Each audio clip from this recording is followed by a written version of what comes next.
ഉദ്ഘാടന ചടങ്ങിലും വൈവിധ്യങ്ങൾ നിറഞ്ഞു നിന്നു. വേദിയിൽ മന്ത്രിമാർക്ക് സ്വീകരണം നൽകിയത് നീള എന്ന റോബോട്ട്. മുഖ്യാതിഥിയായ നടൻ മോഹൻലാലിനെ സ്വീകരിച്ചത് ഹരിതകർമ്മ സേനാംഗം.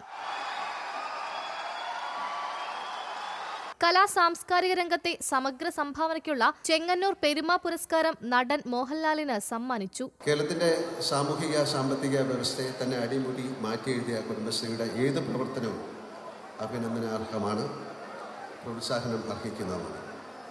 ഇന്നിവിടെ ആരംഭിക്കുന്ന സരസ് ദേശീയമേളയാവട്ടെ കുടുംബശ്രീ കൂട്ടായ്മകളുടെ കൂടിച്ചേരൽ എന്നതിനപ്പുറം ഗ്രാമീണ വനിതാ സംരംഭങ്ങളുടെ കൂടി പ്രദർശന ഉത്സവമാണെന്ന് ഞാൻ മനസ്സിലാക്കുന്നു. പ്രധാന നഗരങ്ങളിൽ നിന്ന് മാറി ഗ്രാമീണ അന്തരീക്ഷത്തിൽ നടക്കുന്ന മേളയിലെ ആദ്യ ദിവസത്തെ ജനപങ്കാളിത്തം ചെറുകിട സംരംഭക കൂട്ടായ്മകൾക്ക് വലിയ പ്രതീക്ഷയാണ് നൽകുന്നത്. ഞാൻ ചെയ്തുകൊണ്ടിരിക്കുന്ന ഒരു തൊഴിലാണിത്. അപ്പോൾ ഇതിൽ നിന്ന് തന്നെ വീണ്ടും നമുക്ക് തുടങ്ങണം. ഇപ്പോൾ അഞ്ചാം മാസമാണ് ഇപ്പോൾ ഇത്. 5ാം മാസത്തിലാണ് ഇപ്പോൾ ഒരു ബാംബു ഫെസ്റ്റ് കിട്ടി. ഇപ്പോൾ രണ്ടാമത് ഈ ഒരു ഫെസ്റ്റാണ് ഇപ്പോൾ നമുക്ക് കിട്ടുന്നത്.